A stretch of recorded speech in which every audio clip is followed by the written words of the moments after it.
instrumentos, a gente tem aí 3 ferramentas que são em formato, atualmente em formato Excel, e outros 7 roteiros, né, de apoio à tomada de decisão.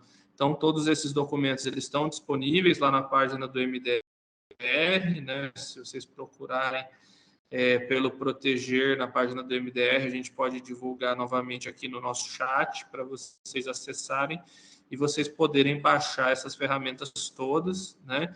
Inclusive o tema de hoje, né? O tema da coleta seletiva. Eu vi que ontem houveram várias pessoas que comentaram sobre a importância da coleta seletiva. Na segunda-feira também houveram comentários no sentido da necessidade de melhorarmos a coleta seletiva, de implantarmos em mais municípios com mais eficiência, né, principalmente, porque muitos municípios que já têm a coleta seletiva, muitas vezes ela ainda é bem ineficiente, né, tanto do ponto de vista de custo como de recuperação de materiais. Então, esse é um tema que o Thilo vai poder abordar e comentar com vocês hoje, durante a exposição deles. O Thilo, ele é um especialista em gestão de resíduos, né? Apesar do sotaque dele de alemão, ele já está morando no Brasil há muitos anos, né? Já participa das discussões relacionadas a resíduos sólidos aqui no Brasil há pelo menos 30 anos, 25 anos, né? Acompanhou toda a questão do desenvolvimento do marco legal, da política nacional de resíduos e participou de vários projetos de cooperação internacional nessa área. E um dos temas principais de trabalho do Thilo é a coleta seletiva, então, por isso, ele foi um dos consultores convidados a colaborarem com a gente nesse tema aqui junto ao Ministério do Desenvolvimento Regional.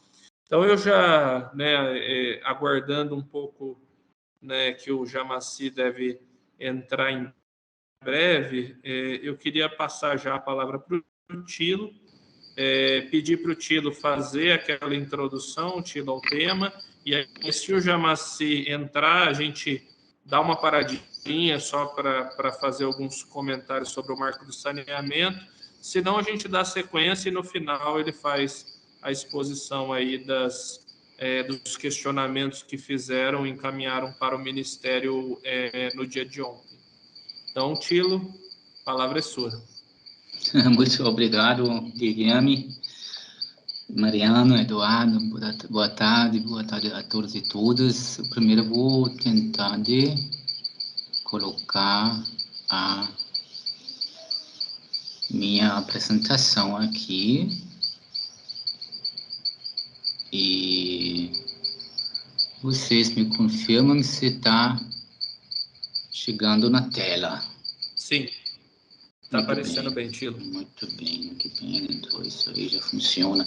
Bom, como colocado, né, então a gente vai falar hoje sobre a coleta seletiva, uma dessas ferramentas, a ferramenta 2, é o roteiro de implementação da coleta seletiva, um assunto muito comentado, muito na moda, às vezes abordado de uma forma muito simples, é um pouco mais complexo do que parece, talvez no início, mas também não é nada de bicho de 7 cabeças, não é?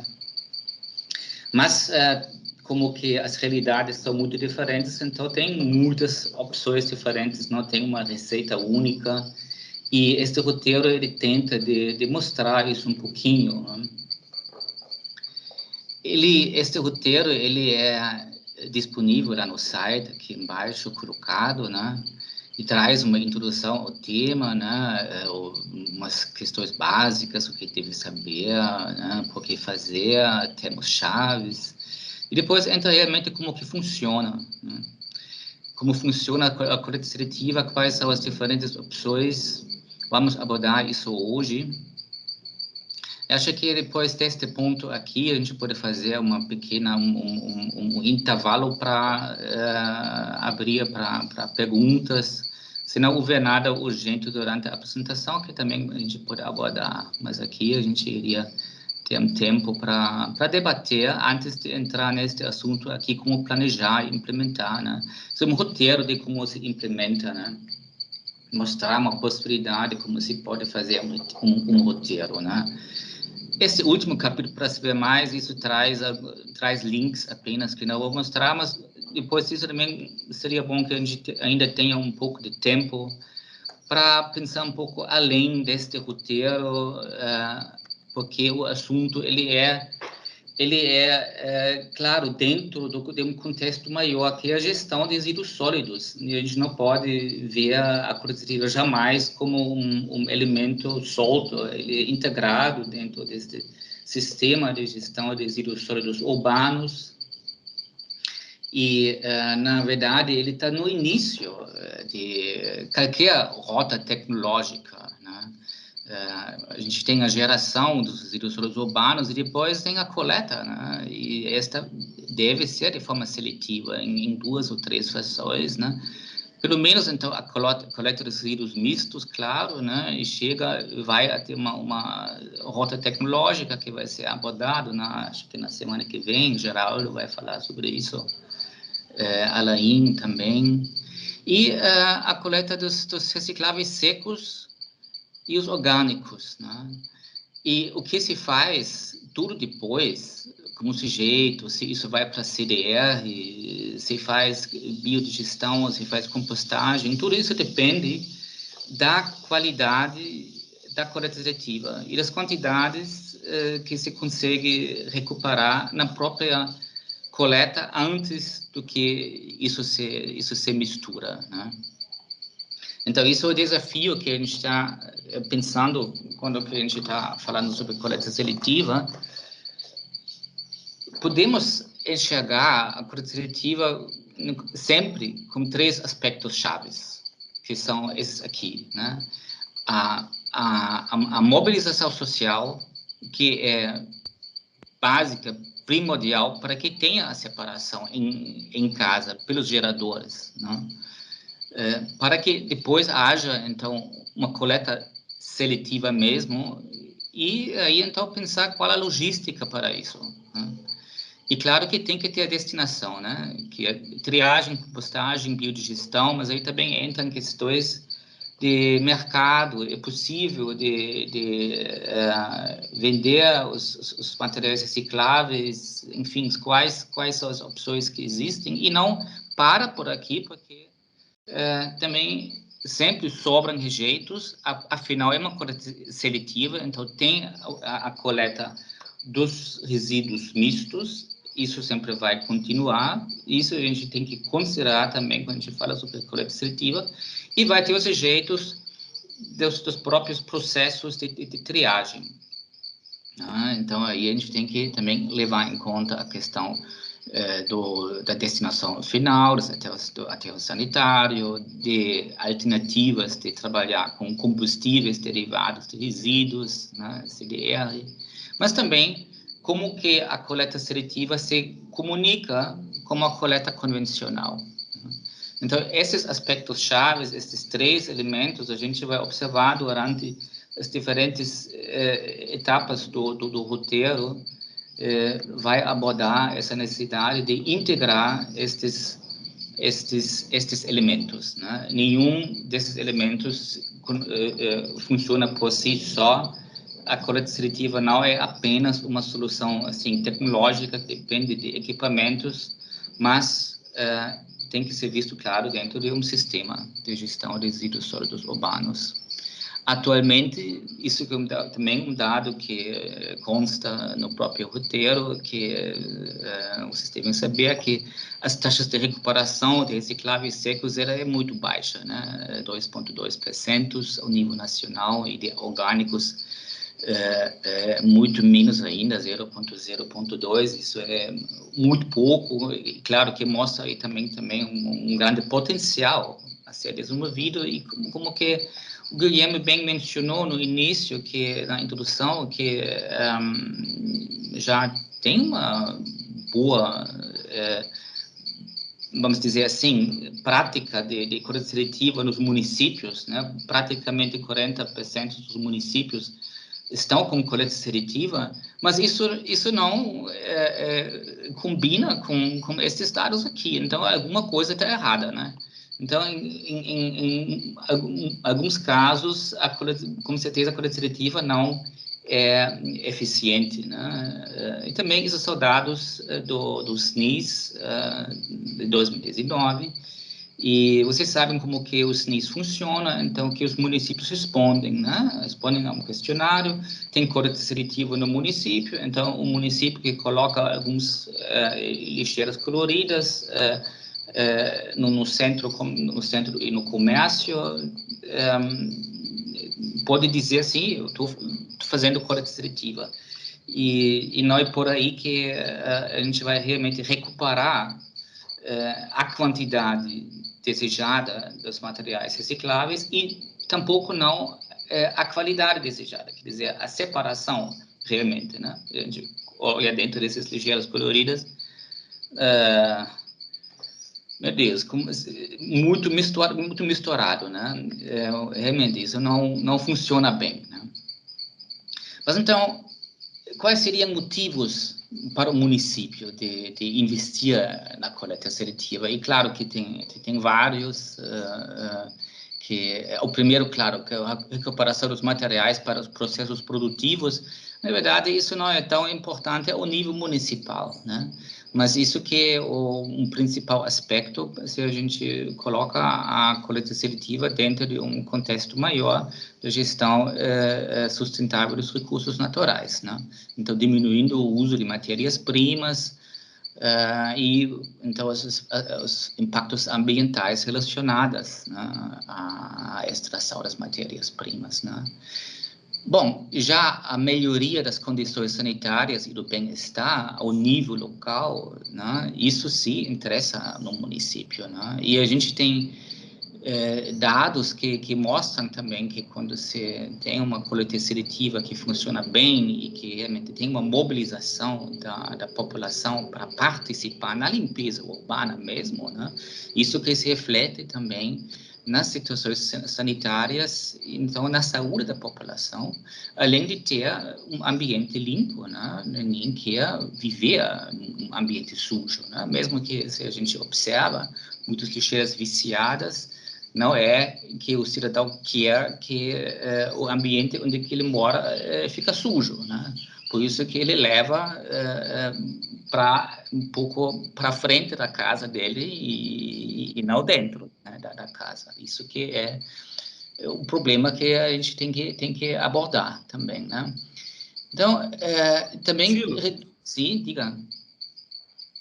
Desculpa te interromper. Tilo, tem um barulhinho no fundo que agora parou. Não sei se foi porque você fechou seu microfone, mas tem um barulhinho como se tivesse alguma coisa fazendo tipo um grilo no fundo. Você está ouvindo alguma coisa aí? Eu estou ouvindo aqui os grilos e as cigarras, mas eu não sei como capturar tudo aqui. Não, tudo bem, tudo bem.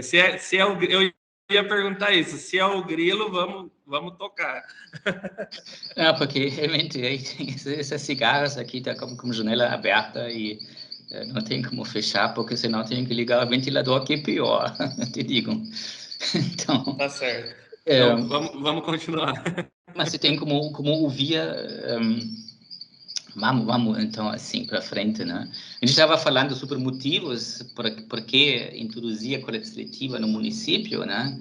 E claro que o nível local que interessa é reduzir custos na disposição final, o que não chega no aterro sanitário, que não chega na disposição final, então não tem que ser pago, não passa pela balança. Então, inclusive, como que a própria Política Nacional de Resíduos Sólidos diz, que disposição final é apenas para os rejeitos, né?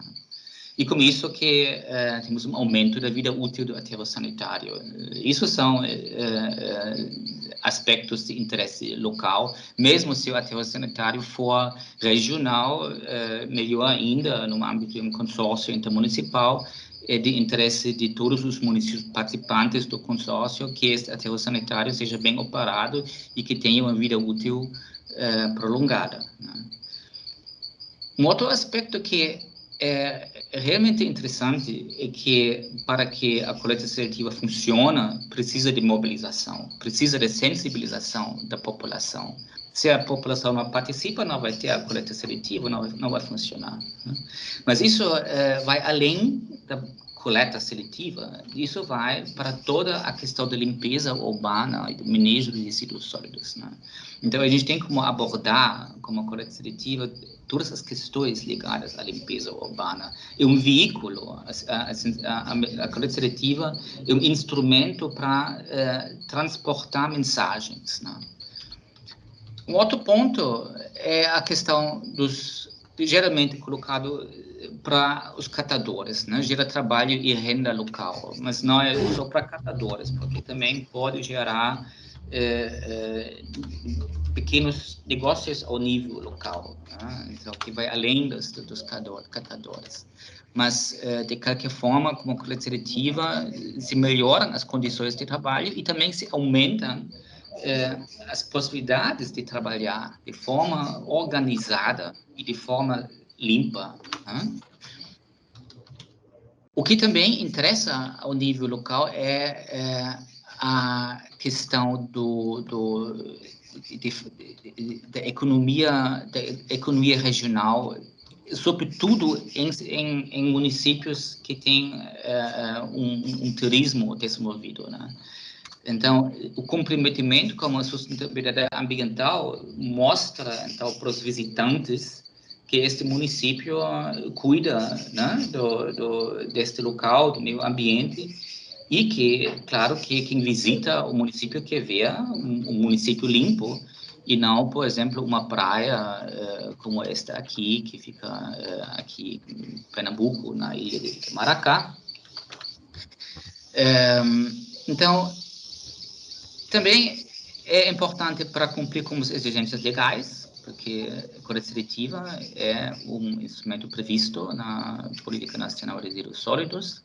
E, finalmente, o nosso tema, né, de proteger, né, a redução das emissões de gases de efeito estufa, né, que contribui, então, para a mitigação dos efeitos de mudanças climáticas, como a diminuição de gases de efeito estufa. Aí eu gostaria de ir um pouco para fora do roteiro e entrar um pouquinho, né? Porque de que maneira a coleta seletiva contribui, né, para diminuir as emissões, né? Então, aqui a gente tem um quadro das emissões de gás de efeito estufa na gestão dos resíduos sólidos urbanos na União Europeia, tendo aqui em cima, né, emissões diretas, né? E aqui embaixo as emissões evitadas. A gente vê que ao longo do tempo, né, isso durante mais do que 20 anos, né, vai caindo gradativamente no final, né, as emissões diretas e vai aumentando, né, as emissões evitadas, né? Então, aqui em cima, a gente teria, então, as emissões diretas pela reciclagem. E reciclagem também implica em emissões, né? E pelo transporte, pela incineração, pela destinação final. E aqui embaixo, então, as evitadas, né? E a maior parte das emissões evitadas vem da reciclagem, né? Ok? Então, e com isso, o saldo mostra um caimento, né? Mas como que funciona isso? Por quê? Né? Como que se faz que com a reciclagem realmente se consegue uma redução de emissões, né? Afinal, isso que é nosso objetivo como coleta seletiva. A gente não faz coleta seletiva para brincar, mas para ter uma separação para reaproveitar materiais, né? E não colocar tudo para disposição final, né? Então, aqui em cima também, novamente, as emissões diretas, né? Aqui em cima, né, como disposição final, a gente também tem os processos industriais, né? Então, tudo isso são emissões diretas, né? Na disposição final e nos processos industriais. E aqui embaixo, né, como as setas para baixo, a gente tem as emissões evitadas, né? pela reciclagem, porque no caso de alumínio, por exemplo, eu preciso extrair bauxita, vou, né, reciclar praticamente infinitivamente vezes, né? E para isso precisa, então, separar este material, né, da mistura dos resíduos sólidos urbanos, né? Uma coisa importante aqui de considerar também são alguns valores aqui, né? Claro que as emissões no aterro sanitário, essas emissões vêm da parte da parte da biodegradação, geração de metano, que então gera aqui os gases de efeito estufa, né? Na parte de reciclagem, a gente vê, por exemplo, aqui o vidro, né? Tem aqui um valor de 0,5, que praticamente é na ordem de grandeza do processo industrial, além de que o vidro é reciclável também infinitivamente vezes, né? No caso de plástico, a questão já é bem diferente, né? 0,4 por 1,7, então, mais do que 4 vezes mais no processo industrial, né? E, além disso, então, também tem que considerar que tem emissões no transporte. O que significa isso? Então, a gente tem que considerar também, quando menos transporte melhor, não é só uma questão de mercado, mas também uma questão de emissões, né?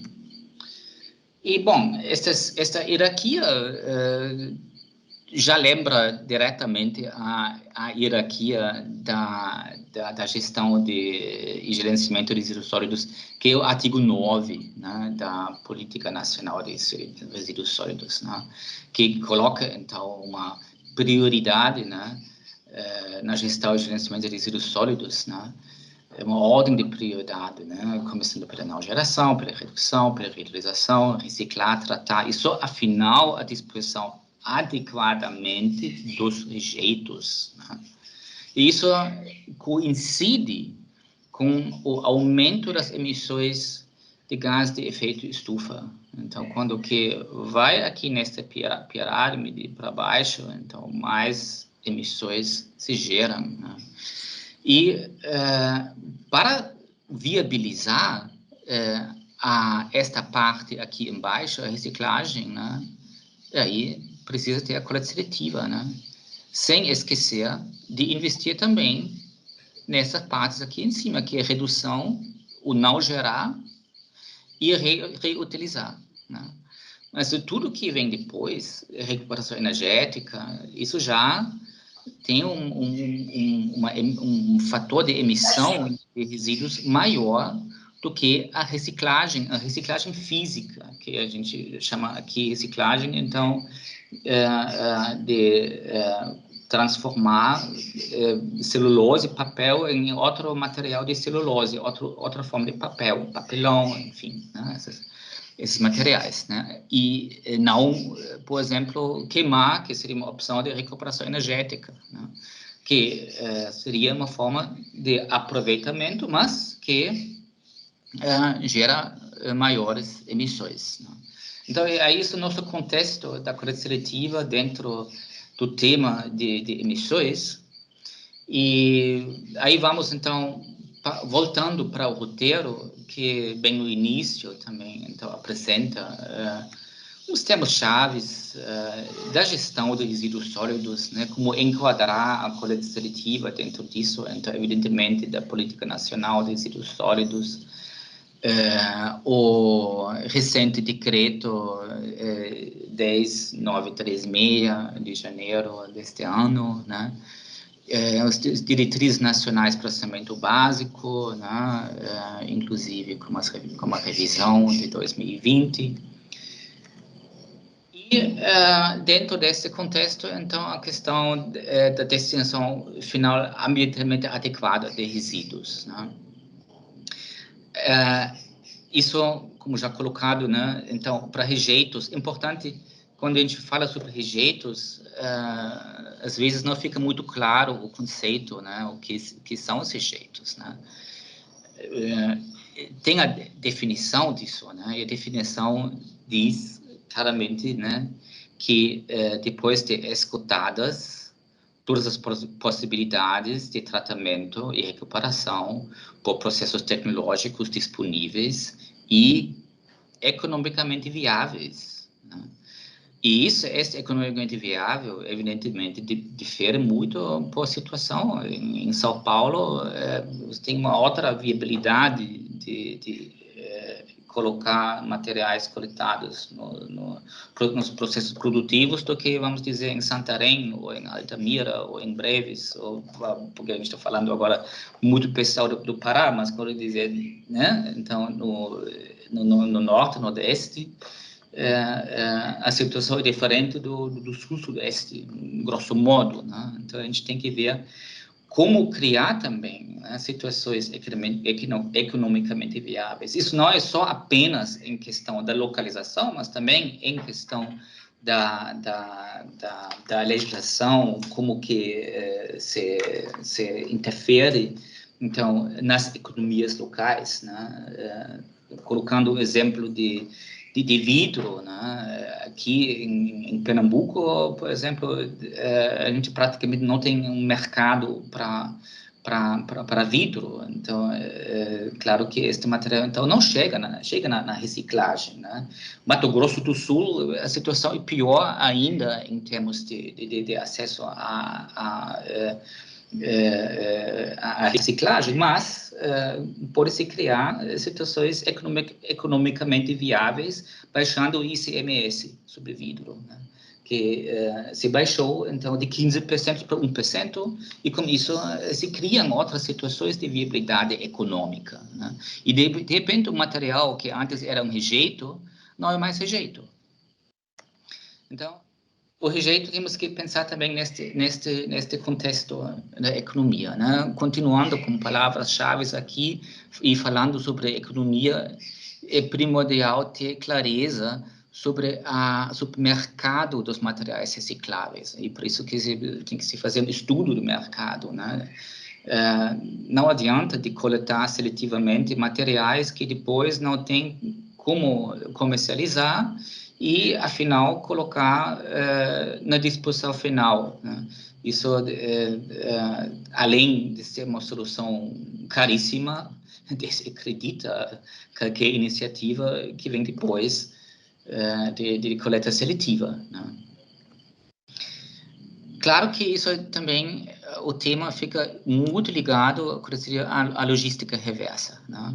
Logística reversa que praticamente seria um sistema paralelo de recuperação de materiais recicláveis, sob responsabilidade dos fabricantes, importadores, distribuidores e comerciantes, conforme cada acordo setorial, não esquecendo que se este serviço de recuperação através de coleta seletiva for, né, realizado pelo titular do serviço público de limpeza urbana, então pelo município, né, este serviço seriam ações que deveriam ser remuneradas dentro desse contexto da logística reversa, e claro que precisa ter acordos entre as partes para isso, né? Este é um campo minado. A gente sabe que quando se fala de acordos setoriais, não observamos muitas cooperações entre os municípios, embora que tem também situações onde que a logística reversa comunica com a coleta seletiva nos municípios. Mas, então, isso que é o desafio que a gente tem que fazer, que esses sistemas se comunicam e não criam frições entre si, né? Isso também é ligado um pouco à questão dos grandes geradores dentro do próprio município, né? Que também tem responsabilidade sobre os seus municípios, né? Os grandes geradores, geralmente, cada município define a partir de que quantidade seria considerado um grande gerador, geralmente é algo entre 100 e 200 litros, né? Por dia, né? Então, 1 metro cúbico, né? Que já é bastante coisa, mas quem gera mais seria enquadrado como grande gerador, e daí, então, se pode criar também, inclusive, lei municipal que obriga, então, o grande gerador de cuidar da coleta, inclusive coleta seletiva desses materiais, e que não seja coletado pelo serviço público de limpeza urbana, né? Bom, depois desta... Eu acho que esta parte inicial não vai gerar muitas dúvidas, porque a maioria do pessoal está muito familiar com essa temática. Vamos para a parte prática, né, do roteiro, né? Então, como funciona a coleta seletiva, né? É muito simples aqui, né? Que diz, começa evitando misturar os resíduos e separando-os para possibilitar tratamentos diferenciados para as diferentes frações, claro, né? Agora, isso aqui é a parte inicial, isso já é muito importante porque é mobilização, né? Mas depois, o que fazer, né? Então, aí a gente tem esses aspectos chaves, né? Primeiro, a gente tem a questão do número de frações para coletar seletivamente, né? 2 ou 3 frações, né? Depois, as características da logística de coleta, né? Tem diferentes formas de fazer a coleta destas frações, né? Depois, a questão do tipo de gerador, né? Os domicílios e os grandes geradores, né? Como a gente tinha visto, né? E, afinal, quem opera o sistema, quem é agente coletor, né? Pode ser o próprio município, pode ser uma associação cooperativa de catadores, ou podem ser empresas, né, contratadas, como muitas vezes na coleta convencional, que inclusive também opera a coleta seletiva, né? Então, vamos ver cada um destes elementos, né? Primeiro, o mais comum, né, é a coleta em 2 frações, né? Que é evidentemente secos, recicláveis secos, e o resto, né? Que neste caso seria considerado como sujeito, né? Então, a coleta em convencional para resíduos mistos e separadamente os recicláveis secos, né? E claro que também pode coletar seletivamente os resíduos orgânicos. Nesse caso, então, teria 3 frações, né? E iria diminuir bastante os rejeitos que vão para o aterro sanitário, né? Então, claro, né? 2 ou 3 frações. E aí é uma questão que também é um pouco além do roteiro, porque não apresenta, então, como que fazer. Isso já são questões mais detalhadas. Mas, sim, a questão da coleta dos mistos, pelo menos 3 vezes por semana, se não diariamente, né? Porque contém também os resíduos orgânicos, e os recicláveis secos é suficiente 1 vez por semana, mas depende muito da situação de cada município. Em centros urbanos já fica mais complicado, tem que ser 2 vezes por semana, 3 vezes por semana, dependendo de cada situação. E aí já começa a questão, qual é o veículo para usar, qual a rota, é a mesma rota que vou usar.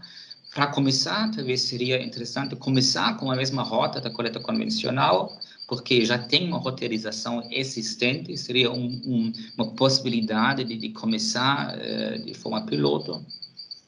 Enfim, a coleta em 2 frações, ela é mais fácil de organizar, evidentemente, do que a de 3 frações, onde que ainda tem, além destes 2, os resíduos orgânicos, né?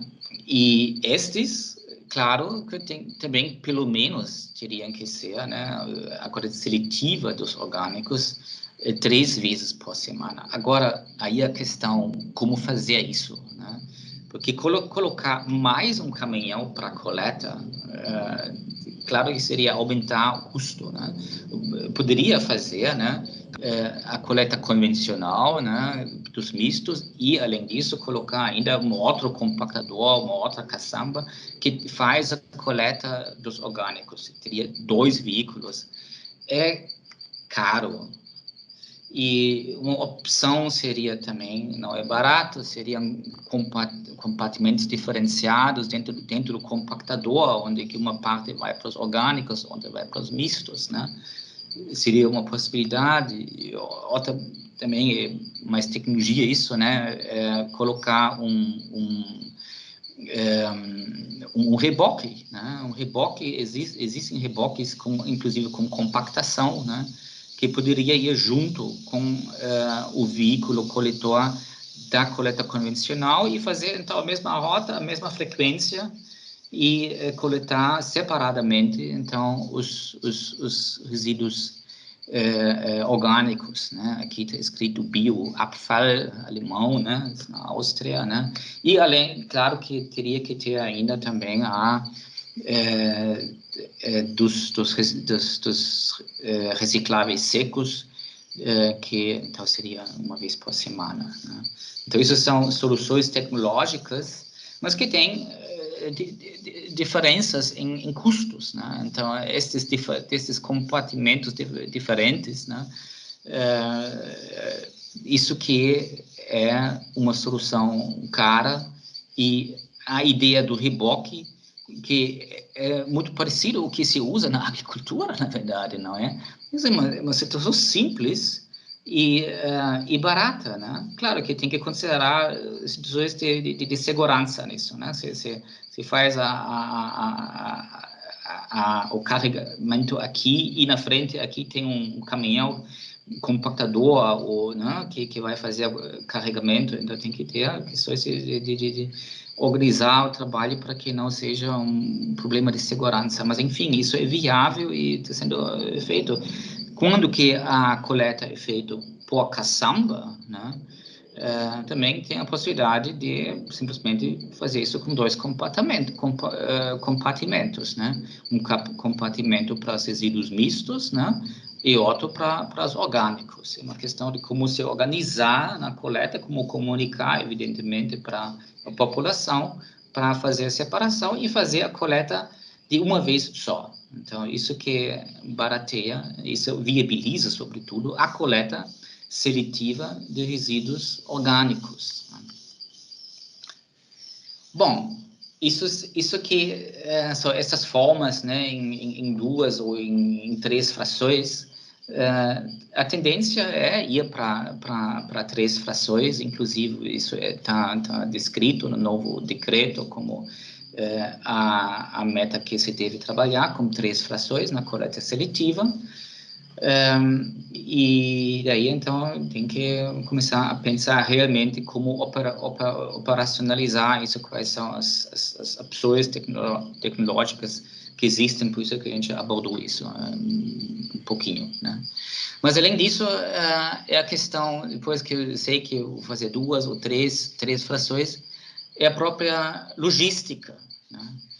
Então, aí tem o básico, né? O porta a porta, o ponto a ponto e o misto, o chamado multimodal, né? Isso que importa, né? Porque tem diretamente a ver com os custos. E todos nós aqui sabemos que a gestão de resíduos sólidos urbanos é uma operação que consome até 15% do orçamento municipal, né? E uma grande parte deste valor, 50% a 75%, é devido à logística, à coleta e ao transporte.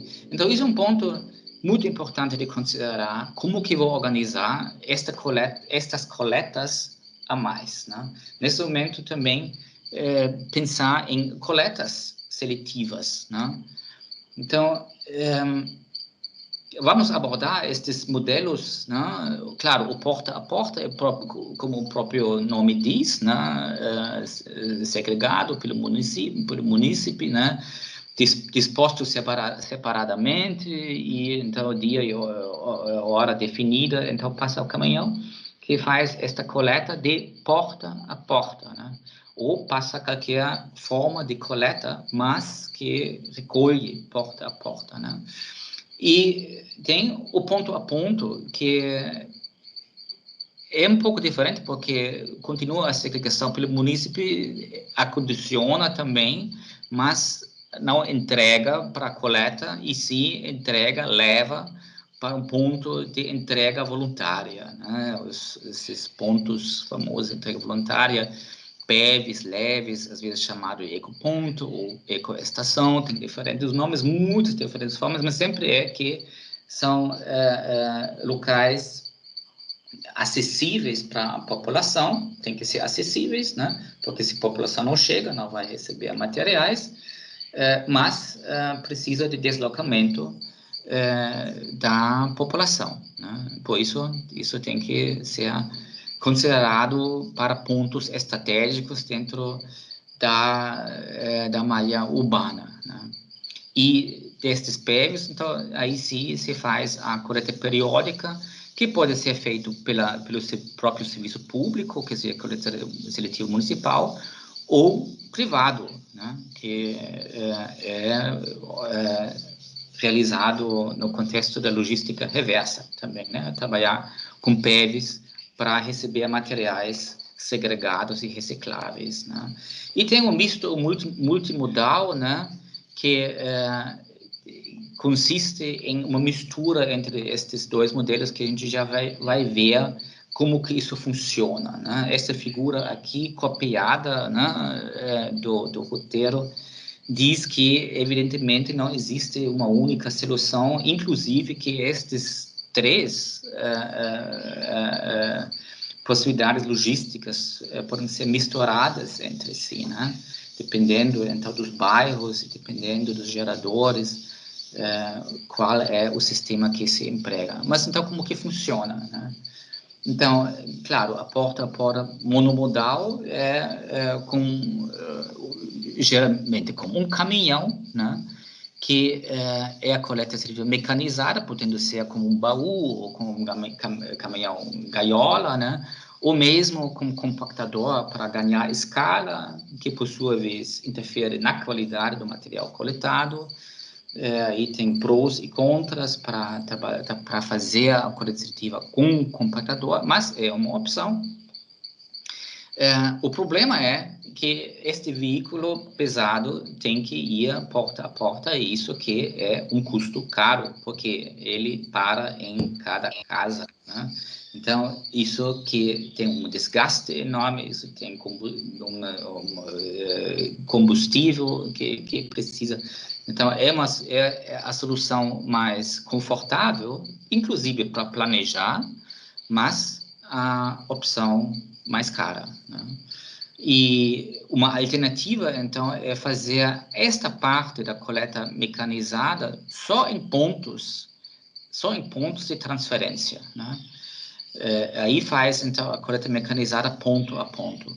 E a seletiva porta a porta se faz com veículos menores, ou manual ou motorizado, né? Mas com veículos menores. Isso que é logística, né? Isso é vamos dizer, o inverso da entrega da última milha, né? Que se fala muito, né? Como você faz agora a distribuição de mercadorias, se cada vez mais se faz compras online no Mercado Livre, né? No Amazon, e que tem que entregar, né? E tem entrega por drone, enfim, mas nunca se entrega uma mercadoria pequena com um veículo grande que faz a distribuição para centros de distribuição de onde que segue em veículos pequenos, né? E tem o ponto a ponto, que são os pontos de entrega voluntária, e claro que tudo isso vai então para a triagem, não é isso? Agora, a gente estava falando sobre os custos nisso, né? O primeiro, uma coisa, quando a gente fala aqui sobre coleta multimodal, empregando veículos pequenos, né? A gente não fala disso aqui. A gente não fala de tração humana. Isso que é uma situação que a gente não quer ver mais, né? Que se coloca, então, carroças com tração humana ou também animal, né? Para a coleta seletiva organizada, para a coleta seletiva formal, para a coleta seletiva contratada, né? Isso é uma situação que precisa se substituir por outros veículos pequenos, que seria, por exemplo, o carrinho elétrico, né, motorizado, né, ou outras formas de veículos pequenos, né. Manual tem pode ter, dependendo do contexto local, a sua justificativa, porque a gente, na realidade, conhece muitas áreas, bairros, situações urbanas onde que o caminhão não entra, onde que precisa ter a coleta manual, né, para entrar, né? Então, isso são situações de trabalhar de forma com veículos pequenos, e isso que vai depois, então, para a coleta mecanizada, né? Já o monomodal, né? Então, sempre tem um veículo e uma pessoa, os garis que vão fazer a coleta, né? E claro que o mais caro é o caminhão, né? Se emprega veículos menores, os custos caem, né? Que a gente vê que esses custos, quando se compara, embora que isso é um estudo do Tarcísio de Paula Pinto, de 2012, né? Que estes custos hoje em dia seriam bem diferentes, mas a relação continua com a mesma tendência. A gente vê que esta opção multimodal, ela é 10 vezes mais barato do que a opção mais cara, monomodal, com um caminhão coletor. Que seria a situação mais simples de colocar, na verdade, né? Porque com isso que eu simplesmente copio o sistema da coleta convencional. Mas talvez copiar algo que é para uma situação diferente não é a melhor opção, né? Então, vamos acelerar um pouquinho aqui, sem entrar em detalhes, ou ponto a ponto, duas situações, então PEVs, né, ou grandes geradores, né? Então, isso seria a situação ponto a ponto, né? A monomodal é isso que o caminhão passa em todas as quadras, né? Então, caro, né? Ou a multimodal aqui, então, com veículos pequenos e pontos de transferência, né? 1, 2, 3, o caminhão passa, né? Então, isso aqui é a opção multimodal, né? Porta a porta. Aí tem que se gerar também uma roteirização para isso, né? Que na realidade se faz, cooperativas e catadoras fazem a sua própria roteirização, inclusive de forma planejada e usando então aplicativos para isso, para registrar qual é o melhor caminho para fazer a roteirização, né?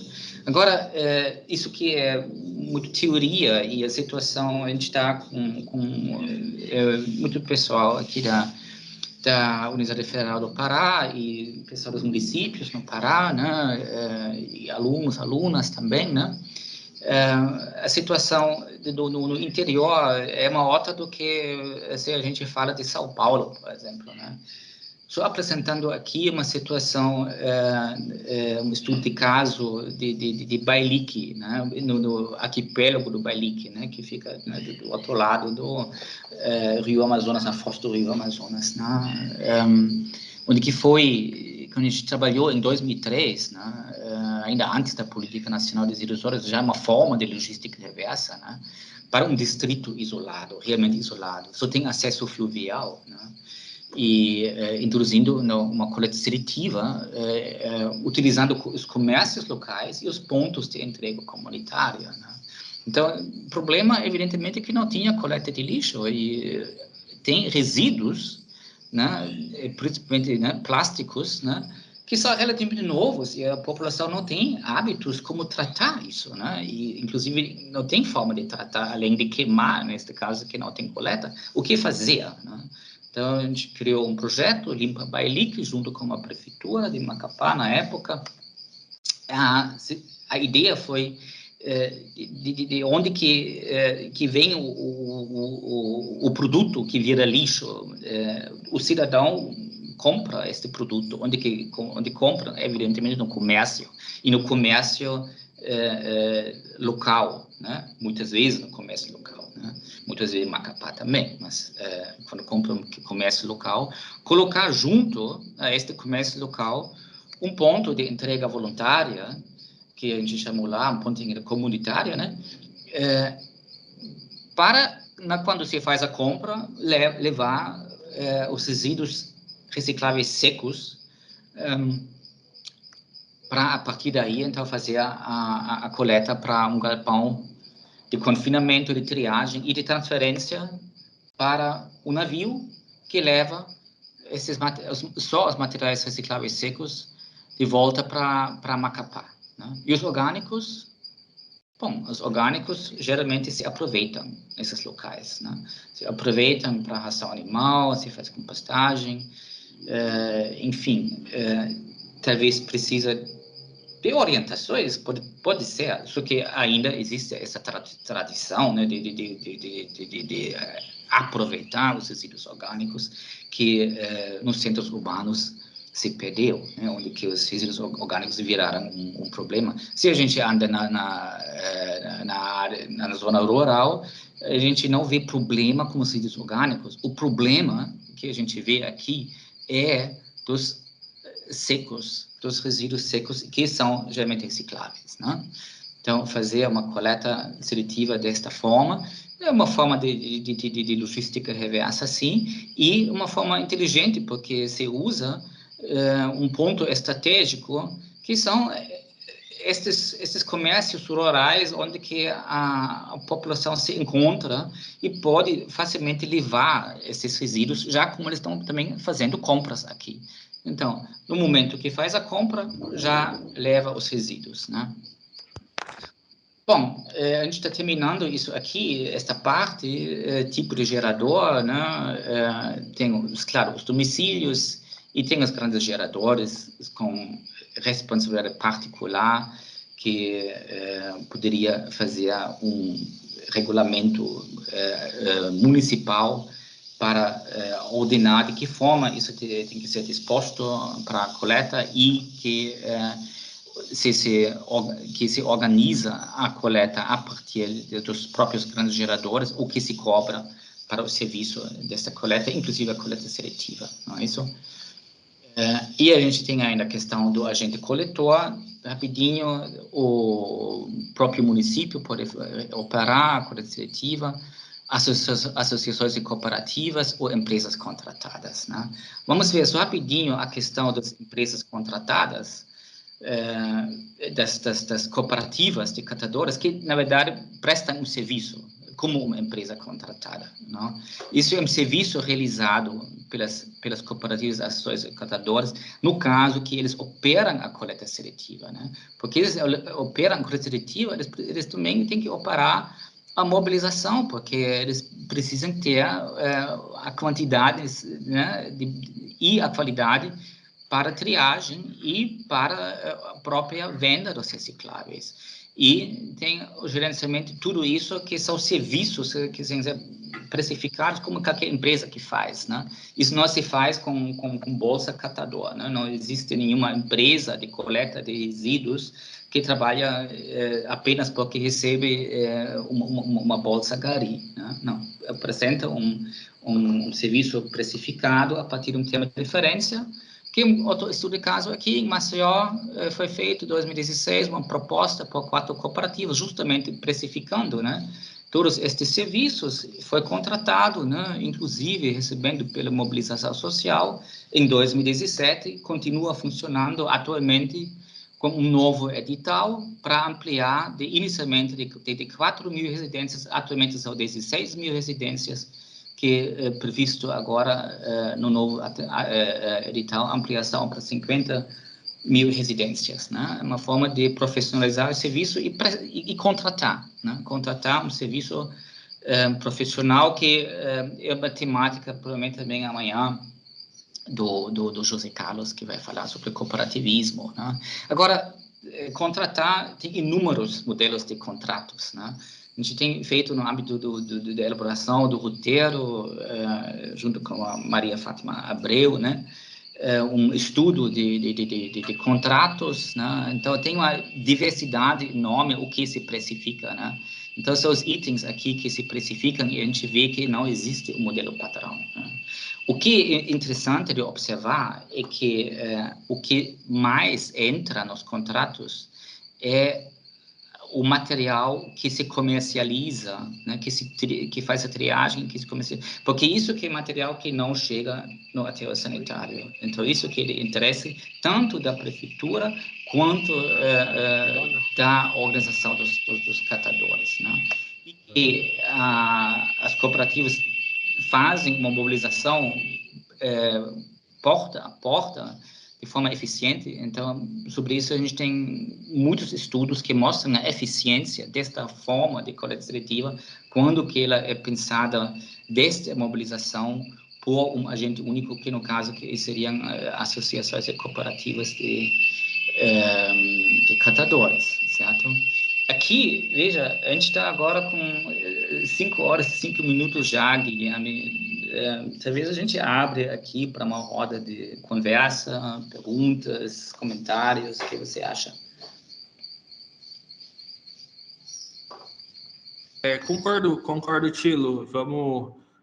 Vou só passar um recado, né? Ontem a gente tinha pedido para vocês encaminharem questionamentos sobre o marco do saneamento, e aí a diretora do DRP, lá da Secretaria de Saneamento, ela disse que gostaria de participar desse debate, e a gente vai, em vez de fazer hoje, né, no início da nossa sessão, a gente decidiu passar para amanhã, que ela vai poder participar, e aí a gente coloca, né, mais uma sugestão, todo mundo aí que tiver outras perguntas também sobre a questão da regionalização, da cobrança, das concessões, por favor, fiquem à vontade para colocar no chat, que a gente está registrando tudo, e amanhã o Jamaci e a Helena Buiz, né, diretora do departamento de repasses lá da Secretaria de Saneamento, eles vão responder todas essas questões.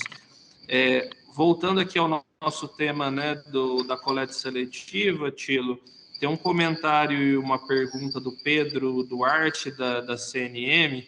Ele comenta, né, que você fez uma abordagem aí crucial, principalmente relacionada ao decreto 10.936 do início desse ano, que exigiu a separação em 3 frações, independente do porte do município e de outros aspectos.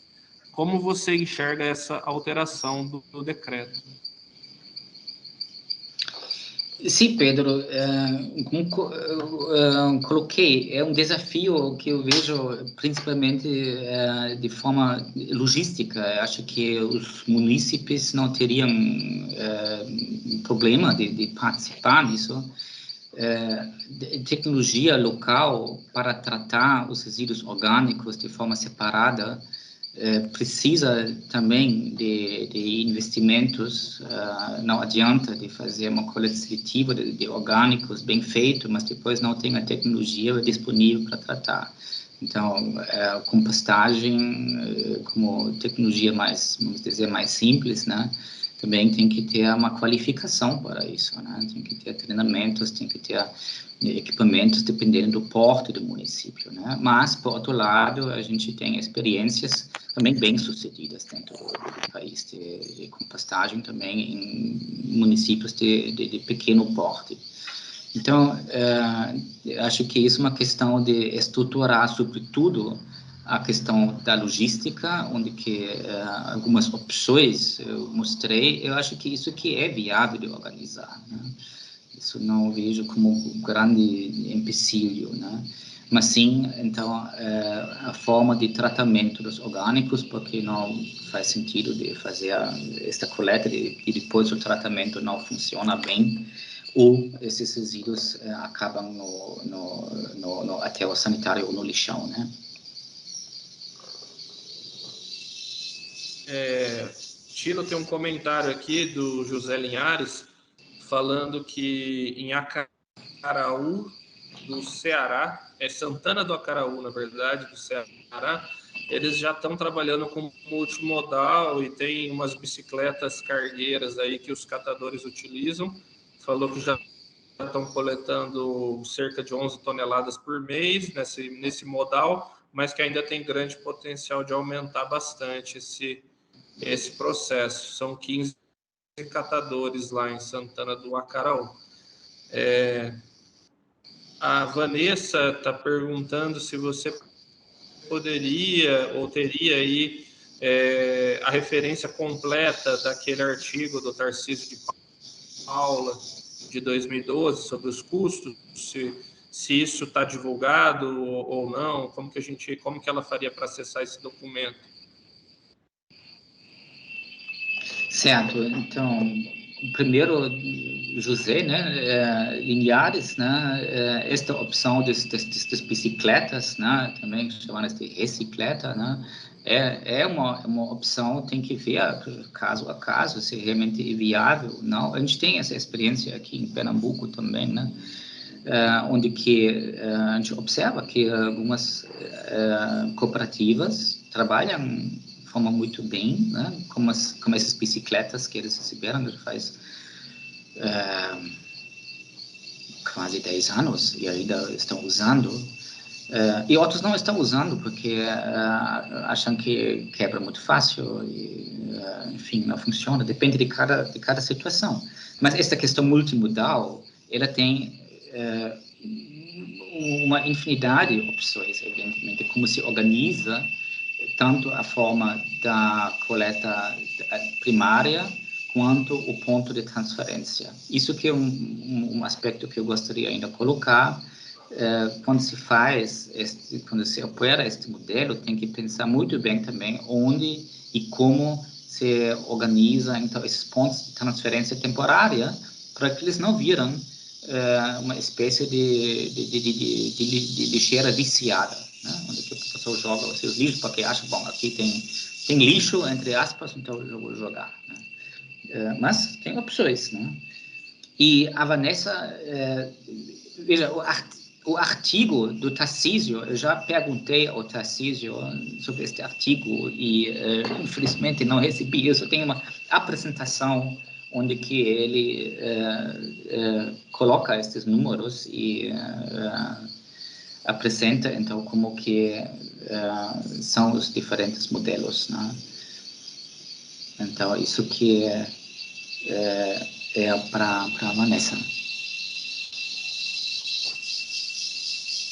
Tá certo, Tilo. Então, qualquer coisa eu também vou consultar o Tarcísio se ele pode disponibilizar esse material aí para a gente compartilhar com a equipe.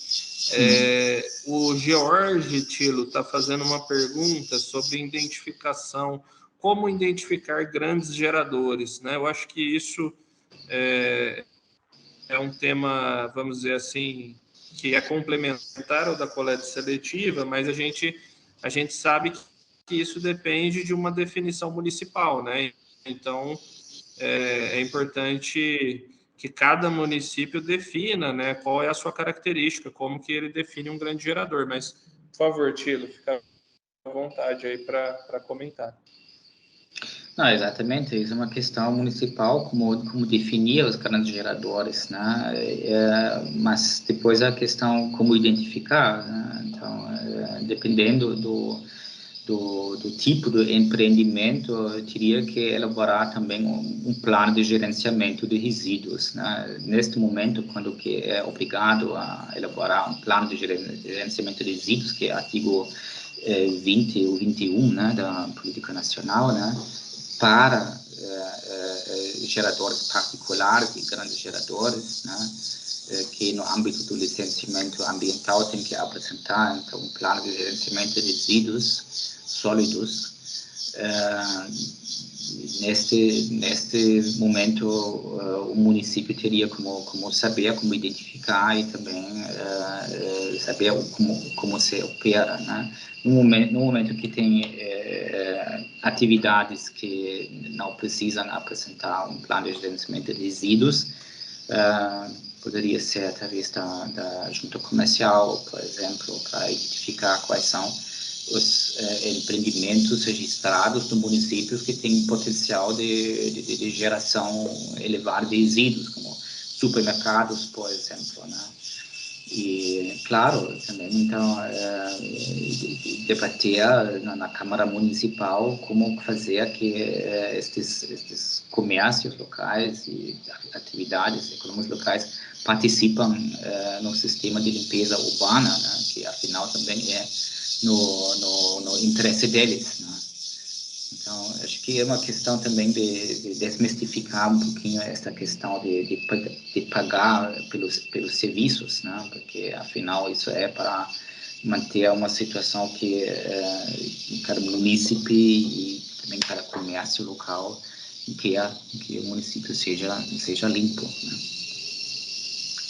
Tá certo, Tilo. Então, acho que a gente pode dar continuidade agora, né? Numa sessão final aí de uns 15, 20 minutos para a gente poder encerrar, né, antes das 6. Então, eu vou colocar de novo, espero que funcione de novo aqui.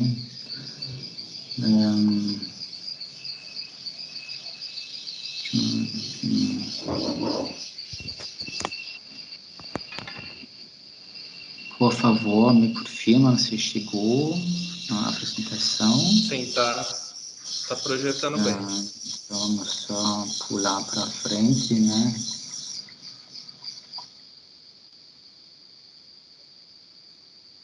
Bom, a gente estava, então, neste capítulo como que funciona, né? A coleta seletiva, e depois seria, então, outro capítulo que a gente tem que abordar também rápido, que é como planejar, afinal, planejar e implementar a coleta seletiva, né? Então, aí tem 5 passos, né? Preparação institucional, conhecer a situação, criar cenários, fazer acontecer, que a princípio então, claro, preparar o terreno, né? E depois fazer um diagnóstico, né? Tem que saber onde que pisa, né? Antes de começar realmente a planejar e implementar, né? E depois também tem que pensar logo no início também como que faz isso que funciona daqui para frente, né? Como que a gente tinha colocado, em tudo isso tem que pensar nestes 3 itens que têm que ser interligados, né? Mobilização, logística e destinação, né? Para preparar, o essencial é o primeiro realmente ter um comprometimento da alta gestão, né? Uma reunião com o prefeito, com a prefeita, como os titulares das várias áreas envolvidas, como secretários e secretárias, né, de limpeza urbana, evidentemente, né, mas também meio ambiente, educação, saúde, assistência social, enfim, é um assunto transversal intersetorial, onde que se precisa criar, isso seria o ideal, que se cria, então, logo no início, um grupo intersetorial que trabalha a configuração do sistema de coleta seletiva no município, né? Mas não é só a administração municipal, também tem outros atores, né? Então, uma instância colegiada é interessante, né? Um grupo gestor que inclui, então, representantes da sociedade, das universidades, enfim, que acompanha todo este processo e participa no diagnóstico e no planejamento, né? Bom, então, isso que é parte das condições necessárias para implementar um sistema de coleta seletiva, né? Este compromisso institucional, esse compromisso político, mas não é só isso, né? Claro que tem que ter envolvimento da comunidade. Então, esta mobilização tem que vir desde o início, né? E não no final do processo. Tem que participar deste início, sem criar a expectativa, amanhã vai ter coleta seletiva na rua, né? tem que ter também uma certa clareza como que vai ter o suporte técnico e financeiro para isso, né? Que não é tão simples que vamos colocar um equipamento na rua e vamos ver o que vai acontecer, né? E tem que ter a integração da coleta seletiva no sistema de gestão de resíduos sólidos urbanos, né? Isso que é importante, e para isso que tem que fazer um plano de coleta seletiva, né? Então, além disso, ainda, parte do plano de coleta seletiva, né, um estudo de mercado, né? Tem que ter clareza sobre quais materiais são recicláveis, são comercializáveis no âmbito local, e então como que eu configurar a coleta seletiva, né? E com esta situação de preparar o terreno, vamos dizer, depois de ter isso bem claro, né, ter um compromisso de vamos trabalhar a coleta seletiva de forma planejada no município, aí realmente começar como planejamento, que como em qualquer outro projeto também, começa com como um diagnóstico, né? Eu vou tentar tirar essa caixinha aqui, peraí, não deu certo. Não sei se essa caixinha está na apresentação. Aí. Bom, enfim, então tem que ter um diagnóstico, né? Tem que saber qual é o potencial de mobilização da população, quais são as iniciativas que já existem, que podem se comunicar, né? Então, isso aí tem que ser sistematizado, né? E, claro, conhecer a gestão de resíduos sólidos no município. Isso que inclui, sobretudo, qual é a composição dos resíduos sólidos urbanos, né? Talvez fazer um estudo gravimétrico, ou ver estudos gravimétricos regionais que são próximos à realidade local, né? Conhecer a situação dos catadores, né? Então, tem associações de cooperativas ou não, quantos que existem. Aqui fazemos censo, inclusive, né? Qual a infraestrutura existente, né? Então, já tem um galpão de triagem ou não, né? Como que funciona o quadro institucional dentro da administração municipal, né? O já mencionado estudo de mercado, né? E vários outros assuntos. Esses são os principais, né? De repente, eu tenho que também considerar os grandes geradores, se existem atividades já instaladas de logística reversa, como que estabelecer um canal de uma comunicação com a logística reversa e com as associações que operam, então, logística reversa conforme o seu acordo setorial, e usar, então, para isso, sempre quando tem instrumentos já existentes, para não reinventar a roda, né? Então, o plano municipal de gestão integrada de resíduos sólidos, né? Outras fontes de levantamentos, fazer diagnósticos participativos, enfim. Eu acho que vocês vão receber depois esta apresentação. O roteiro, ele não vai detalhando muito essas questões aqui, né? Na apresentação, a gente tem isso um pouquinho mais detalhado, mas eu acho que pelo tempo fica complicado apresentar isso tudo por tudo, mas os principais aspectos que ficam dentro deste diagnóstico, né? Depois de ter, então, o diagnóstico, a partir disso, então, vai para o planejamento, né? Também fazendo, evidentemente, parte do plano de coleta seletiva, né? Falando em plano de coleta seletiva, né? Então, isso que é primordial que se tenha um processo de elaboração de plano de coleta seletiva, né? Ter o documento, mas, sobretudo, ter o processo de elaborar isso. Isso é importante, né? Porque a elaboração do plano de coleta seletiva, neste momento, se discutem, né, as situações, né? Então, criar os cenários, né? Isso não é uma tarefa isolada que uma pessoa sozinha pode fazer na mesa, né? Pode fazer, talvez, mas depois quem vai implementar isso, né?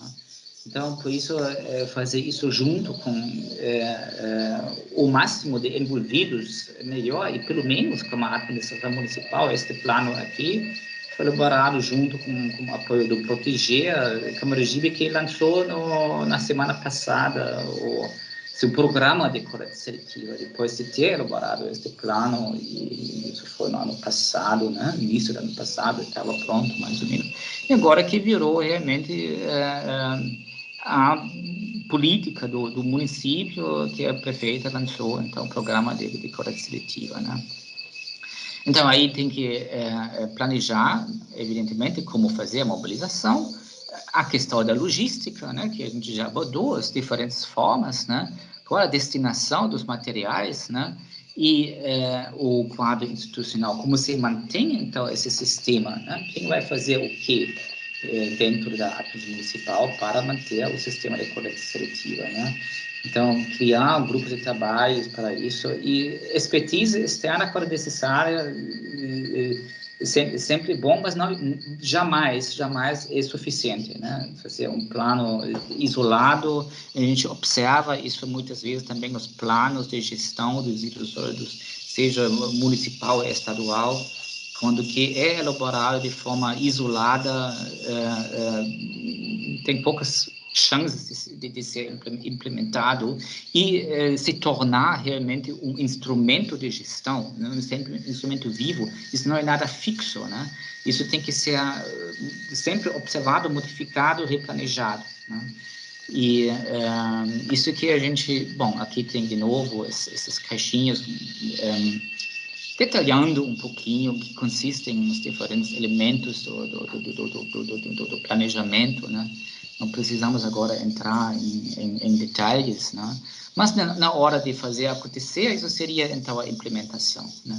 Então, isso se planeja, claro, em fases para a implementação, dependendo do município, não vai começar com o município todo, mas em áreas pilotos, né? Quais áreas pilotos seriam isso? Seriam as áreas com maior geração, com maior renda, no centro, onde que tem mais fluxo de pessoas, para comunicar que tenha a coleta seletiva. Enfim, isso depende de cada situação local, né? Claro que tem que seguir com a mobilização, viabilizar a operação, isso que é trivial, né? Mas o que não é tão trivial é o sistema de monitoramento, que tem que ser planejado também, né? Porque eu tenho que planejar quais são os indicadores que vou observar, né? E como que vou observar esses indicadores. Isso que é importante para que o sistema funcione, né? Os principais, né, são a taxa de adesão da população, isso que é quantas pessoas da população participam na coleta seletiva, e depois ainda com que qualidade participam. O outro principal é a taxa de recuperação de materiais recicláveis, né? Então, quanto dos recicláveis realmente é coletado seletivamente. Um terceiro seria a taxa de rejeitos, né? Quanto menor, melhor, né? Em torno de 10%, né? 5 a 10%, que é como meta para taxa de rejeitos. E também os custos, né, por tonelada, né? Então, aqui a gente tem os diferentes elementos disso, né? E, afinal, então, manter, né, a coleta seletiva, né? Isso que a começar mesmo como um sistema de monitoramento, avaliação e replanejamento, né? Então, isso que tem aqui várias etapas que tem que manter. Claro, as ações de mobilização, isso não é jamais uma ação isolada e sim permanente, né? Mobilização permanente, né? criar uma legislação municipal, uma lei de coleta seletiva, uma lei de grandes geradores para dar estabilidade ao sistema, estabilidade institucional também, né? Ter a manutenção da infraestrutura e da operação, né? Então, um plano de manutenção dos veículos, né? Das prensas, do galpão de triagem, né? Precisa para alguns elementos, talvez, de assistência técnica. Nenhuma empresa trabalha por si só para assuntos específicos, contrata assistência técnica, né? Então, o suporte às cooperativas é importante manter, né? E, claro, tem que manter o financiamento da operação. Então, isso são estes, grosso modo, né, as 5 etapas que tem que se planejar, começando, se sentando na mesa os principais atores na administração municipal, né? Ainda mantendo o sistema, né, a gente estava falando sobre estes indicadores, né, então resultados que indicam um programa eficiente. Uma fonte muito interessante é BESN 2006, que detalha alguns destes indicadores, né? A taxa de adesão da população, né? A taxa de rejeitos, né? A taxa de recuperação de materiais recicláveis, né? Então, é uma boa fonte para ter isso como insumo para ter um plano de monitoramento que é necessário para acompanhar todo esse processo, fazer, inclusive, replanejamento, quando é necessário, modificações, sempre quando é necessário, né? Então, isso é, grosso modo, o roteiro. Eu só queria, antes de entrar no debate, ainda colocar algumas questões em volta da coleta seletiva, né? O primeiro, a gente tem isso como um assunto de moda, a gente observa isso, que tem muitos mitos sobre a coleta seletiva, né? Às vezes, que, olha, a gente vai doar o lixo para os catadores e eles se viram, né? Na verdade, não se doa lixo, se doa material reciclável. Mas mesmo o material reciclável geralmente não sustenta a coleta seletiva, né? Isso que é um valor que não paga a operação, né? Então, claro que tem que ter um estudo de mercado e tem outras questões que tem que considerar ou que vão além do mercado aqui, né? Então, essa coisa, né? Muitas vezes se ouve, inclusive, essa coisa, olha, coisa legal, né? O lixo é ouro, né? Agora vamos ser ricos, né? Reaproveitando os resíduos. Não bem assim, né? Isso seria trivial demais e criar expectativas que depois não se realizam, e isso é chato para todo mundo, né? Então, a gente tem que considerar que isso é um serviço público que custa dinheiro também, né? Também a outra questão, né? Coleta seletiva, nossa, isso salva o planeta e tal, né? Veja, não é bem assim, porque tem outros pontos aqui, que é o consumo, que entra aqui como assunto. Não é só fazendo a coleta seletiva que vai salvar o planeta, né? Por outro lado, também tem esse mito muito caro, né? E isso não é bem verdade, né? O que a gente vê também nos estudos de sempre, né? Que os custos unitários da coleta seletiva vêm caindo gradativamente, né? E a gente tem um potencial para baratear, né, esse serviço, né? Então, também outro mito é uma coleta a mais, né? Secos recicláveis e pronto. Não é bem assim, porque você pode coletar junto também, inclusive, resíduos problemáticos, né? Óleo de cozinha usado, por exemplo, que pode ser utilizado, né? A produção de biodiesel, etc, etc. Coletar outros materiais, pilhas e baterias, junto com a coleta seletiva, claro, não misturado, mas no mesmo projeto, né? E inclusive talvez oferecendo o mesmo veículo, mas de forma então separada, né? Então aí também é apenas para separar papéis, plásticos, metais, vidros. A gente vê então essas lixeiras coloridas, né? Essas lixeiras coloridas, quando a gente olha dentro, isso não funciona. Eu nunca vi um conjunto dessas lixeiras coloridas que realmente é separado, limpo. Depois isso se coleta tudo junto, mistura e, né? Então para que ter essas coloridas? Não é uma boa forma de coleta e tampouco de comunicação, não sei. Eu pessoalmente não gosto muito disso, né? E também a tendência é para 3 frações, né? Então, aí 3 frações orgânicos, que orgânico não seria viável, né? É viável sim, inclusive você começa com grandes geradores, né? com Ceasa, ou você trabalha com compostagem caseira, né? Onde que se possibilita, então, o tratamento dos orgânicos lá em casa mesmo, né? E ter isso como um elemento que vai, mesmo se não for vendido, doado, se for de boa qualidade, para a agricultura e hortas locais, né? Evitando que esses materiais foram aterro sanitário, né?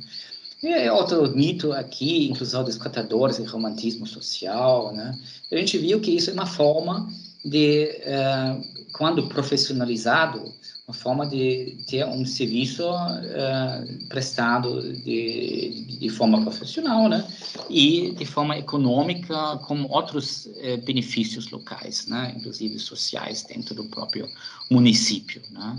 E que a coleta por ações cooperativas é ineficiente, outro mito. Isso depende totalmente dos recursos empregados. Quando não se emprega recursos, então não se pode esperar algo eficiente. Mas quando que é contratado, a gente vê, sim, na prática, altas taxas de cooperação, adesão da população e baixas taxas de rejeitos, né? Falando sobre composto, né? Então, a gente tem instruções normativas que indicam, então, a coleta que tenha compostagem, né, de resíduos orgânicos domésticos oriundo de coleta seletiva, né? Não se pode ter um material misto e depois fazer compostagem e destinar para a agricultura, né?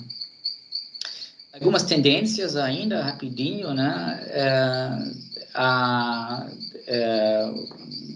coleta subterrânea, por exemplo, isso não vai chegar nas áreas rurais, mas a gente já tem isso em condomínios fechados, né? Então, formas de baratear a coleta, ou automatizar a coleta e a triagem também, né? A triagem mecanizada, né? Dependendo totalmente do porte do município e gradativamente, então, mecanizar a triagem, né? Introduzindo no início a esteira já é uma mecanização na triagem, um galpão de triagem a partir de um certo porte, né? E depois separadores, etc. Então tem equipamentos que se pode ainda colocar para automatizar gradativamente, né, para ganhar escala. Agora sempre conciliando os dois lados, né, a unidade de triagem mecanizada com o serviço oferecido, né. Vejam bem, para um pouquinho sair desta questão sobre coleta seletiva, a gente tem que também ver, a gente tem um problema, que são os plásticos, né?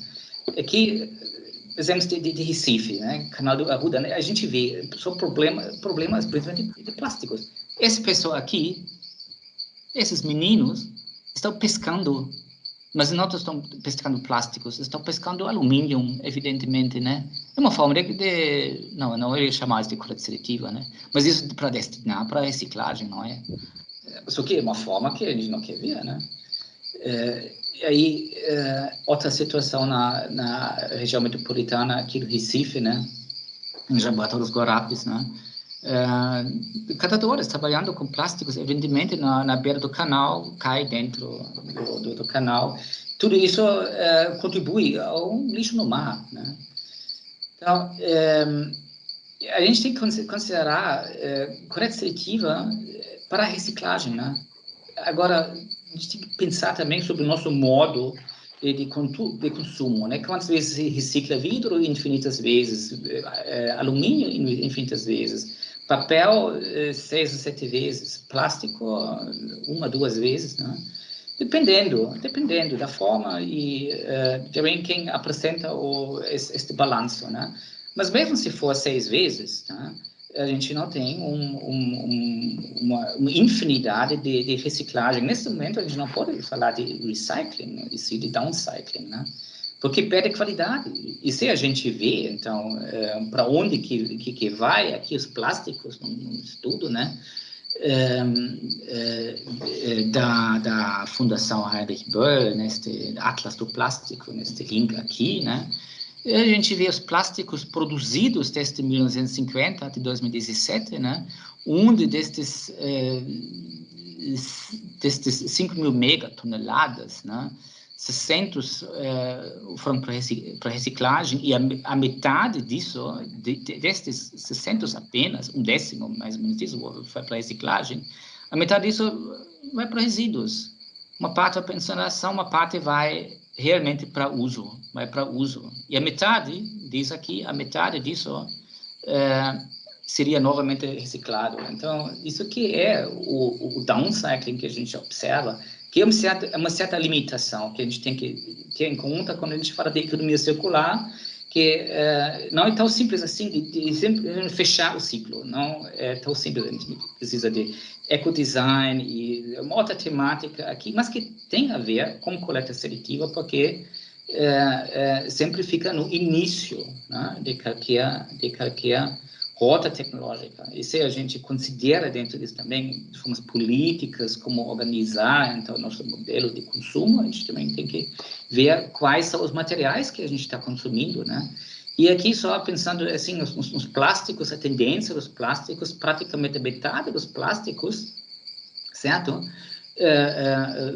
Foi produzida dentro dos últimos 30 anos, e a tendência é esta aqui de crescimento enorme, e sabendo que só uma parte disso realmente pode ser reciclado, né? Então, a gente tem um gap que cada vez é maior, e a gente tem que pensar em formas como enxergar isso, não apenas com economia circular, mas pensando também em formas mais profundas também de economia. Mas isso agora vai além, né, do nosso tema de coleta seletiva. Para resumir, então, algumas conclusões aqui, que estamos no início de tratamento e que tem um alto potencial de redução de gás de efeito estufa, né? Temos abordado os modelos multimodais, que pela economia é um fator que também é interessante para ganhar escala, né? Inclusão dos catadores também é um elemento um elemento para ganhar escala na reciclagem, né? Além dos aspectos sociais, legais e climáticos, sim, também, né? Porque a gente tem aqui os exemplos de viabilidade econômica de coleta seletiva operada por cooperativas, né? E a gente tem as perspectivas de dispositivos autônomos, automatizados, de coleta, de triagem, e que isso tem que ser, aí tem a necessidade de combinar esses modelos. Eles não podem ser excludentes e se tem que ser comunicar entre si e aproveitar então as sinergias que se possibilita, né?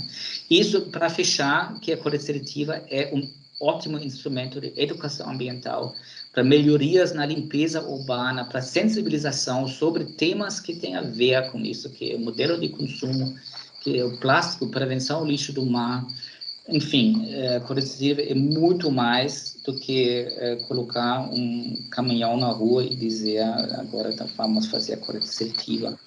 E isso para o momento, e vamos debater, né? Por enquanto, muito obrigado. Eu vou tirar aqui a apresentação.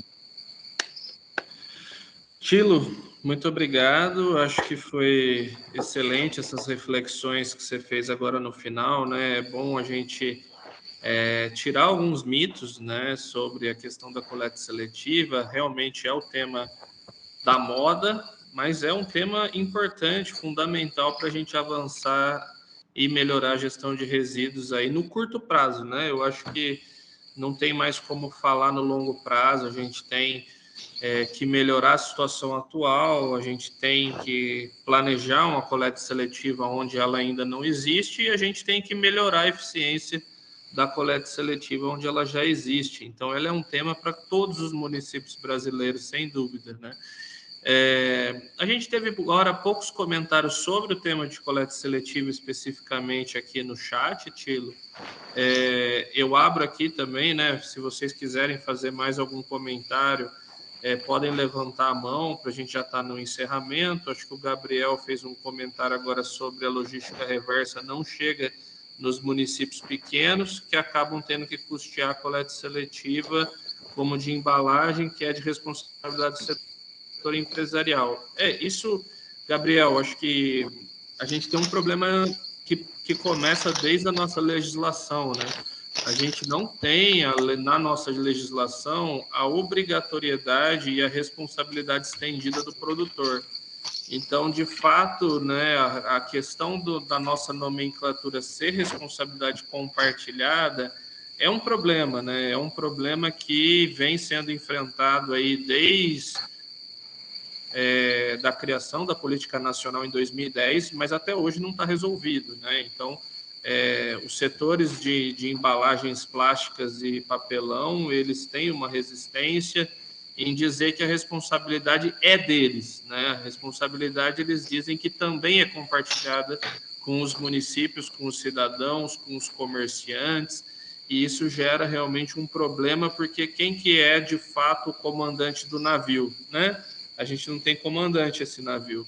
Então, a nossa logística reversa ainda está engateando, né? Mesmo com acordos setoriais, mesmo com muita conversa e muita propaganda, né? Ações práticas e se você for realmente verificar, você não vai achar nenhum documento com dados oficiais concretos de quantos quilos, quantas toneladas estão sendo recicladas aí a partir de ações de logística reversa, exatamente porque, né, o setor empresarial, eles não têm ações que são substanciais, apesar de algumas empresas isoladas desenvolverem as suas ações, né? Então, muitas empresas, elas financiam cooperativas, apoiam com equipamentos, apoiam com EPIs, etc. Isso também vale destacar, né, que é muito benéfico aí para algumas regiões e algumas cooperativas, mas no nível nacional ainda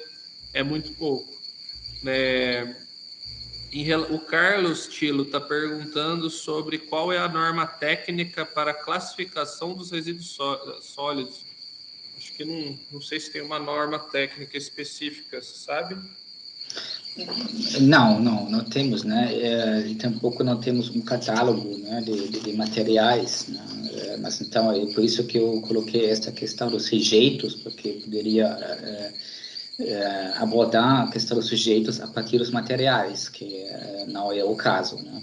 Que ficou claro, né? Espero, né? E colocar isso simplesmente para o mercado é um problema, né? Por dizer, então, o que é economicamente viável é colocar isso para o mercado, e isso é justamente essa questão que você colocou, Guilherme, de responsabilidade compartilhada, que era o termo que era viável na época para que em 2010 essa política nacional, depois de 20 anos, realmente saia do papel, mesmo com defeitos, né? Era a questão, melhor ter uma política nacional de resíduos sólidos com defeitos do que não ter, continuar sem, né?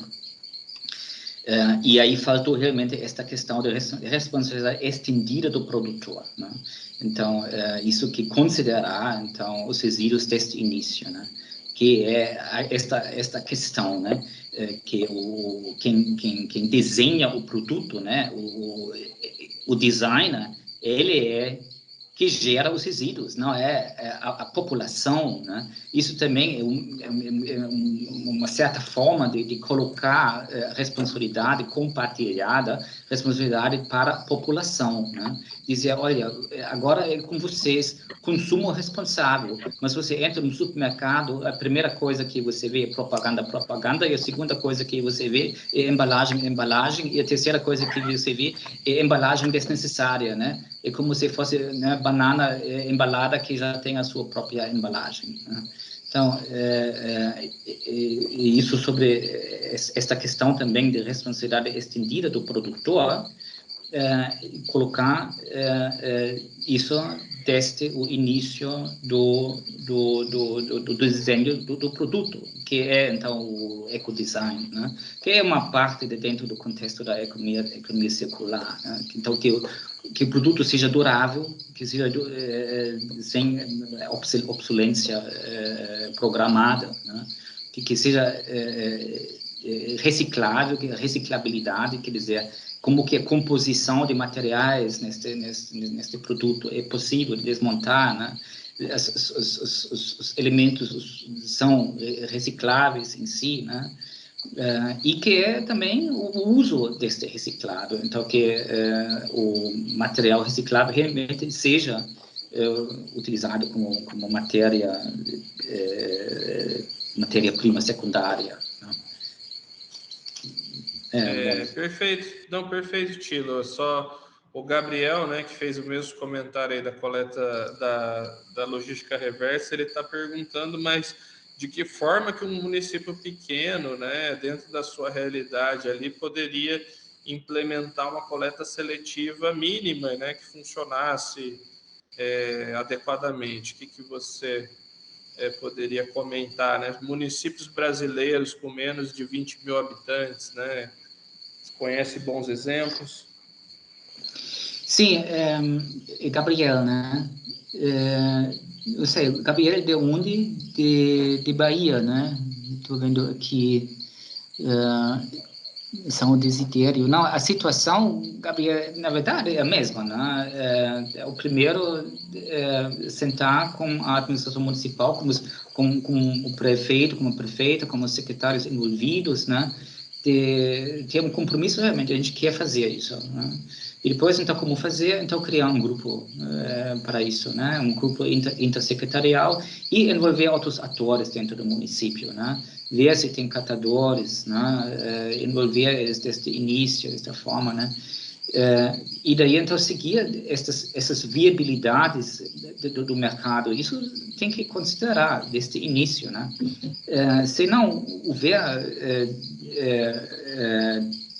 viabilidade de mercado, nada impede de trabalhar com resíduos orgânicos, né? Fazer uma coleta seletiva de material orgânico e fazer uma compostagem, né? E existem alguns materiais que geralmente sempre tem mercado, né? Então, trabalhar com isso gradativamente, né? Isso é uma forma, e outra seria começar pequeno, uma área pequena, talvez com uma associação de moradores, que seria um ótimo parceiro, né? Algum grupo articulado da comunidade que se coloca à disposição para colaborar e para fazer a mobilização, né? Que é importante, né? E considerar a coleta seletiva sempre dentro deste contexto maior da limpeza urbana, né? Então, ter os problemas de limpeza urbana também, claro, né? Tem lixeiras viciadas, como eliminar e juntar estes pontos. Então, dessa forma, vale, sobretudo, também para municípios pequenos. Ótimo. A Enamara de Oriximiná, no Pará, ela comentou que a logística lá é fluvial, então é muito complicado garantir logística reversa, né, nessa condição dos rios, etc. Mas que eles já estão começando ali com a coleta seletiva, né, estão trabalhando nisso, inserindo gradativamente na cidade, mas ainda em passos lentos, né? Mas essa acho que é a mensagem, né, Tilo? Tem que começar mesmo aos poucos e ir melhorando progressivamente. Sim, não, isso aqui é uma característica bem típica, né, no Pará e Amazonas, né,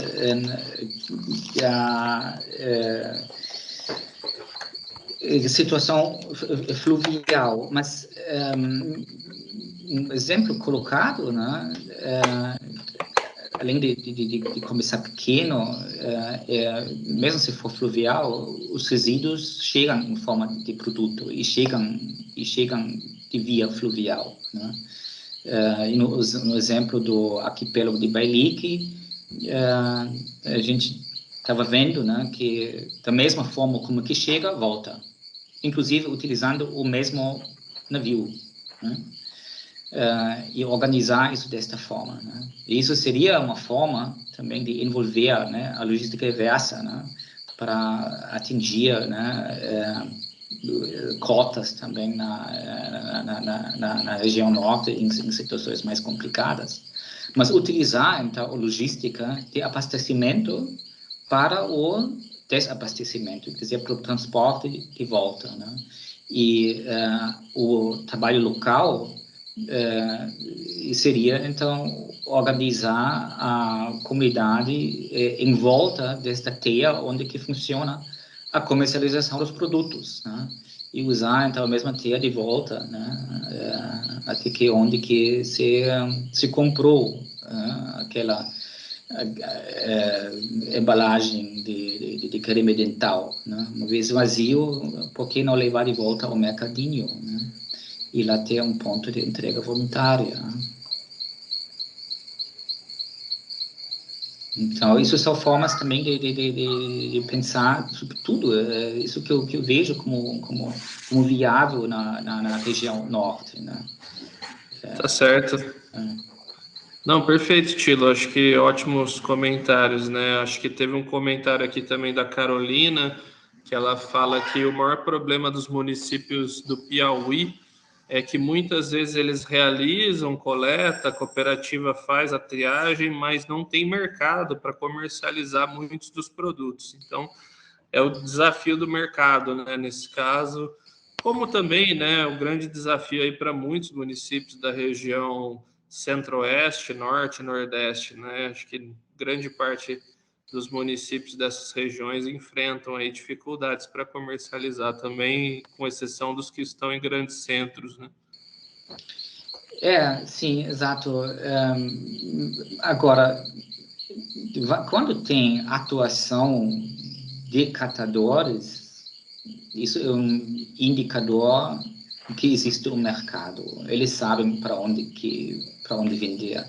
O que existem são situações de flutuação do mercado. De repente, não é mais interessante de coletar uma certa fração, porque o preço não justifica o trabalho, né? Que o caso do vidro aqui, por exemplo, né, em Pernambuco, que os catadores em geral pararam de coletar, né? Mas você tem realmente situações, nem tanto no interior, também em municípios maiores, né? Porto Seguro, por exemplo, né? Grande município no sul da Bahia, né? Que você não tem atuação de catadores no município, né? Você tem atuação de catadores no lixão, né? No lixão você tem, então tem um mercado, mas o mercado ele é dominado por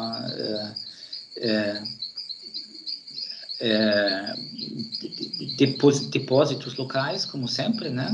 Para não chamar de atravessadores, porque atravessador é um termo às vezes um pouco feio, né? Afinal, precisa também alguém que faz o trabalho de receber e de vender para frente, né? Mas de organizar isso é o grande desafio, né? Só uma forma de colocar ainda, de poder viabilizar isso seria ganhar a escala, né? Então, dependendo do porte do município, ganhar a escala, talvez se juntando com outros municípios. Se houver um consórcio, ótimo, mesmo assim, você pode criar, então, redes locais, né? Para ganhar escala que justifica, então, o transporte. Como se faz isso também ao nível local em municípios maiores, né, que se criam, então, redes de associações que fazem, então, uma rede de comercialização, né, uma cooperativa de segundo grau que, então, pela escala de produção ganha, então, mais viabilidade econômica, né. E o mesmo se aplica também para municípios pequenos, quando se pode trabalhar como logística conjunta.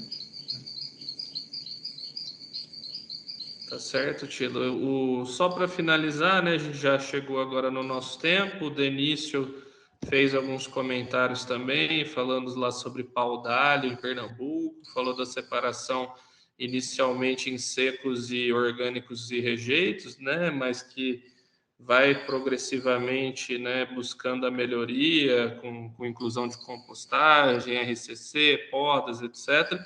E também comenta sobre a importância da economia solidária e do reconhecimento do trabalho dos catadores. E eu acho que é importante, né, destacar novamente que amanhã, na abertura da nossa sessão, né, para vocês... Né? Eu ia passar lá agora na descida para tomar um cafezinho. Mas...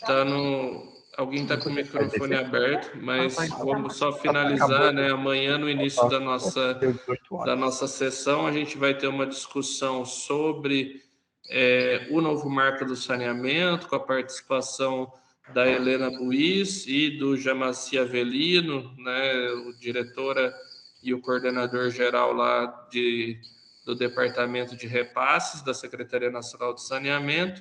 Depois a gente vai entrar no tema das cooperativas, então é importante que vocês, né, todo mundo que puder, já entre às 16 horas para não perderem essa discussão que vai ser bem interessante.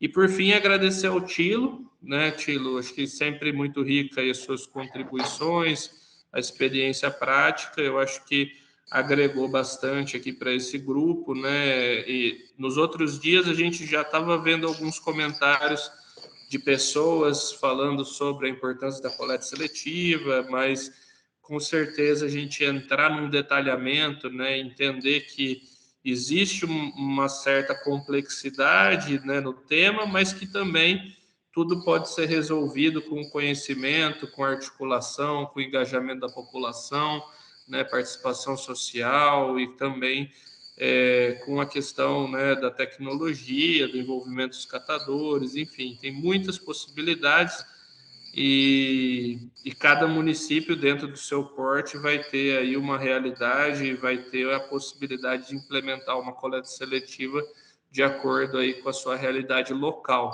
Então, muito obrigado, Tilo, foi excelente aí a sua exposição e agradeço também a todos os participantes, a gente está aí, né, nesse horário já às 6 da tarde, ainda estamos com 60 pessoas, mas chegamos a ter aí mais de 80 pessoas na sala, que é muito bom para discutir esse tema.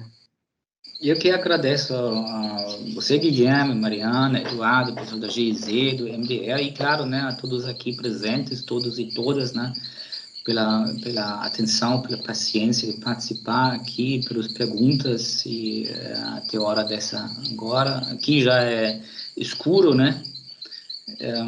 Então, muito obrigado e até mais. Obrigado e até amanhã.